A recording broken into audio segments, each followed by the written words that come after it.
What's going on, guys? Welcome back to another episode. Today we're going over an advanced tutorial on this Humminbird Xplore unit. If you haven't already checked out my beginner's tutorial on this Xplore unit, you want to check that out first before this one. I go over how to navigate around on this unit, how to create custom views, how to circle to draw your waypoints, changing those, all the good stuff on that beginner's tutorial. So check that out now. There's a link in the description, or click on my channel page right down here and check that out first. Today we're an advanced tutorial. We're getting into getting the best, clearest image on side imaging, 2D and down imaging, navigating around all these settings to get those best pictures and custom overlays for each of these screens. So let's dive into it right now. All right, guys, the first thing we're going to talk about is side imaging settings and how to get that clearest picture with this new Xplore unit with the Mega SI Plus. You can see down here we have a range setting and our sensitivity setting. These are quick settings here. We could adjust this range out far or in close, depending on what depth of water you're in. Really, with this SI Plus, it's not like the old regular Mega unit and the non-Mega Humminbird units that Helix had. You could actually scan out 4 or 5 times what your depth is. So if you're in 10 foot, you're going to get the clearest image scanning out 40 to 50 foot. If, say, you're in 35 foot here, you're talking about out 90 to 120 foot. So we could really see out to about 120 foot before the screen starts getting dark out here on the range. You can see right at about 120 foot, 110 foot is where that depth or that shading starts cutting off at, and it's not getting a good picture. We're going to put it back to 100 right here. Your sensitivity, you could adjust this up or down really quickly. It's nice. These Xplore units have these fast tabs here for changing those settings quickly. To get in this settings menu, we want to click this little 3-bar up there at the top. Now, the first thing I like to do when I'm out on the water is get this dynamic contrast on. This is going to be the best way to get your unit dialed in out there in the water. Now, don't get me wrong. This side imaging, fresh out of the box, at factory settings, is going to blow any Garmin or Lowrance out of the water when it comes to this side imaging with the Mega quality. So, I'm just telling you how to get just a better image dialed in so you could really see everything picture perfect and just a little bit better than you can from the factory. So the first thing we're in this settings menu, we have dynamic contrast right here. We could turn that on. You could see right off the bat, it darkened that screen quite a bit. Now we're going to do a sharpness here. This is the next thing I like to do is hit this settings button down here again. Get into your second settings menu. You have a sharpness right here, and it's off right now. I like to run this on low or medium. It just brings in a little more detail to every object in the water. You could pick out individual small stones on the bottom. We're going to click that on, and you can see all these little individual rocks down there now. Let's turn that off, and you see how they're kind of dulled out. That is on low. We actually have medium, where it really stands out, maybe a little too much. It starts getting a little too grainy. High, a little way too much. Now, if you're in dirty water, medium or high might be the setting where you get some extra detail in that dirty water. But right here, low is going to give us our best option for this situation where this screen recording was done at. Hit that back button. We're going to get back to our first menu. Now, after we have the dynamic contrast on and your sharpness on low, now we're going to start adjusting that contrast to get that screen a little bit brighter. To do that, we're going to reduce the contrast. We're going to bring this down, do a couple notches, see it starting to get brighter, couple notches, it gets a little more brighter. I've been running mine about 5. 5 gets a great picture, and then last but not least, you have your sensitivity. You could do that right here. We could exit off this menu, and you get this dialed in perfectly at the end with just this screen right here. 14, 13 right in there. You can see individual rocks out here. You can see really well, and it's not too grainy, it's not too bright. You can see shadows really well. You can see individual rocks over here. The last thing I want to talk about here, guys, is a new thing on these units is the water column sensitivity. The last thing that could mess up your image is all this clutter in your water column that could potentially get in the way and block you from seeing side to side very well. We're going to get back in that settings menu, hit that settings button down there again, and we're actually going to go down here to water column sensitivity. It's off right now. We're going to bump that up. It's got 1 to 3 and -3. We pop that on -3, and that's the most. You may not need that much, but you can see how that water column from here to here, so much cleaner. You're going to get so much more of a clearer picture on this new Xplore. If you want to change from mega to 800 kilohertz or 455, you're looking to scan a really far out. If you're in shallow water, 800 kilohertz. If you're in 6 foot or less, 800 kilohertz works really well. You hit this button right here up on the top of that screen. You can change from mega to 800 to 455. 800 works really well in shallow water, scanning relatively far out from the boat. And 455 is great when you're in deep water and you're wanting to get out 100, 200, 300 feet out left and right of the boat, looking for structure, fish cribs, stuff like that. It's not going to change right now because this was screen recorded on Mega Imaging, but that is how you change that for those situations right there. All right, guys, the next thing we're going to be talking about is 2D. You know, 2D is still a very valuable tool out there in the water, seeing stuff directly underneath your boat. It's right up there with side imaging, in my opinion. I always have a screen on my boat with 2D on there, just because you can see anything underneath your boat so well. The bottom, structure, weeds, you can see it all very well. Now, this picture on this Humminbird Xplore is very nice right out of the box. It's right up there with any other brand when it comes to 2D sonar. But I'm going to show you how to dial this in just a little bit more. And this doesn't take much with this 2D. The one thing I'm going to do right here is, out of the box, it's a little overpowered in my opinion. You can see there's lots of surface clutter up here at the top. All these bait balls have, just a lot of pixels around them. Just a lot of pixels. And it's not the clearest picture. It doesn't take much to do this. We're going to turn this sensitivity down just a couple, and you can see some of that particulates in this water have drowned out. We're going to do the same thing with contrast. We're going to bump this down just a couple. 15, 16. I like to run my contrast at. It really depends what body of water you're on, but this is going to be really good for most bodies of water that you're going to be on. Still a good picture.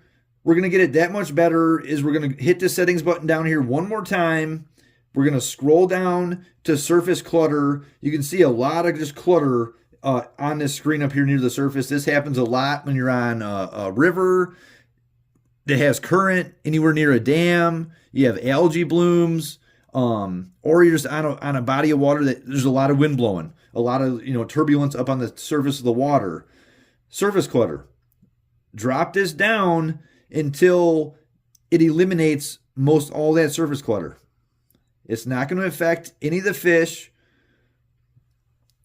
I like to run my surface clutter down on 1 or 2. You can still see plenty of fish. You can make out the bottom really well, but it got rid of a lot of that surface clutter here on that screen.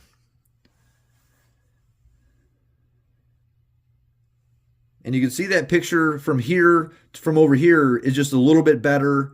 Nothing wrong with this screen over here, but it's just a little bit cleaner. We'd actually turn our sensitivity a little farther down. We could actually use this right here, and it'll clean it up even better. We also have, it depends what you're looking for. If you're looking for things like thermoclines or small groups of bait fish, it has a clear mode and a max mode right here. If you're looking for a thermocline or any kind of just bait and they're hard to find, they're not schooled up really a lot, hit that max button, and that is going to give you the max. It's picking up a lot more than it would on clear mode. This clear mode actually helps clear up the picture and is going to give you the best, cleanest picture, but you won't always get those small, 5-fish clusters of shad, stuff like that. You might, but if you're really looking for that kind of stuff, use that max mode. The next thing I'm going to talk about, guys, is your spectrum, your frequency that you're shooting at. It has a wide, narrow, and full. Full is a combination of the narrow beam and the wide beam. If you're looking for a wide range, you're just looking for fish and structure, you can put that on wide mode, and it's actually going to shoot a wider beam out from your boat, and you're going to pick up more fish. It could be, if you're in 10 foot, you could be scanning a 8-foot cone underneath the boat. On narrow mode, it could move that to about 4 feet, and you're not going to pick up as much stuff. Full is a good combination of both. That's what I like to leave mine on. That's what it comes out of the box at, and it is perfect for just whatever you're doing. If you're looking to sharpshoot fish, individual fish, put it on narrow, and you're going to have a narrow cone, and you're going to see less fish, but you'll be right exactly on top of them. All right, guys, the next thing we're going to talk about is getting this clearest image on this down imaging, another great tool. The first thing we're going to do, it's the same thing as the side imaging, so I'm going to go through it really fast. Click up here on the settings or the menu. First thing we're going to do is dynamic contrast. That just changed the picture entirely right there for the better. Darkened up that screen a little bit better. We're going to hit this settings button down here on the bottom. We're going to go down here to sharpness, turn this on, and now we can see a little bit more detail in each of these rocks, boulders, things like that. You can't go up to medium or high, but it clutters up the screen a lot. Low is really great on the down imaging. We're going to go back. Now we're going to change our sensitivity. We're going to drop this down just a 2 or 3 and up that contrast up to about 14 or 15, and that is going to give you a great quality picture. You can still see there's a lot of clutter on the screen right here. The last thing we're going to do is click on that menu, click on settings again down here.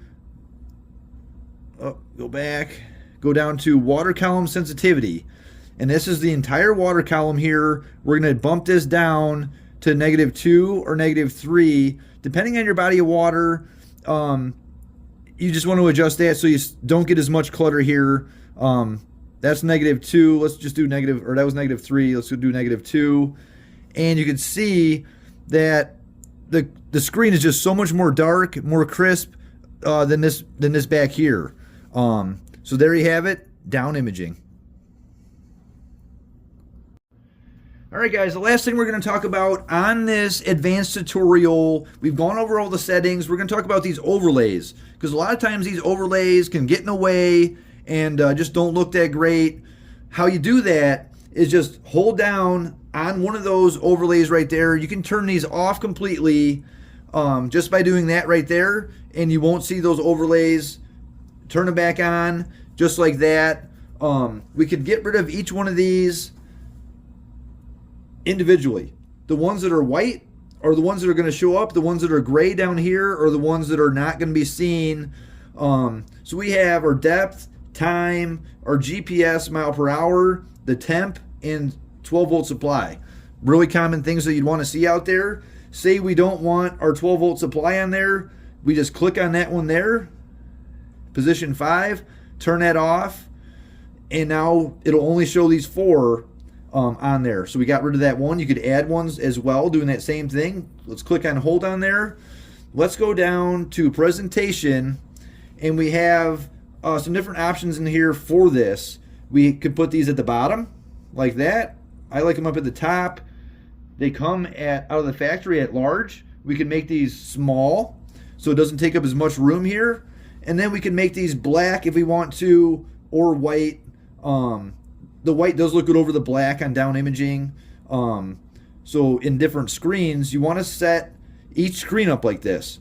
It will have a preset that you can set for each one of these, but you will have to change this in each screen So when you click over to side imaging, it's going to be differently, and I'll show you that here in just a minute. So let's keep the white, keep them small, and now you can see somehow I turned off the depth up there, so we go back there, position 1, turn that back on, exit off there, and now we have our overlays nice and small, out of the way, not covering the picture. Now we're going to go over to, let's see what we got. Side imaging. These are already small. Let's go ahead and click on here. Now we're going to do use preset. We're going to click on the preset. We were just on down imaging. I think what will we do that at?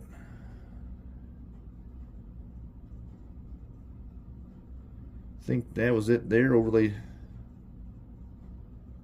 There it is right there, overlay 3. So you have these presets in there. Once you get one saved on your sonar or chart, you could simply click on that one. It'll be the same on this screen. Then once you back out of there, it's going to be the same on that screen as well. So you want it to go into each individual one of those and change them one at a time. Thanks for watching, guys. I sure appreciate each and every one of you guys. Comment down below if you have any questions about your unit or something you want to see in the future. Let me know. I try to answer each and every one of those questions the best I can. And subscribe, guys. Don't miss an episode. New videos coming out every week, mostly on Humminbird. So we'll see you on the next one.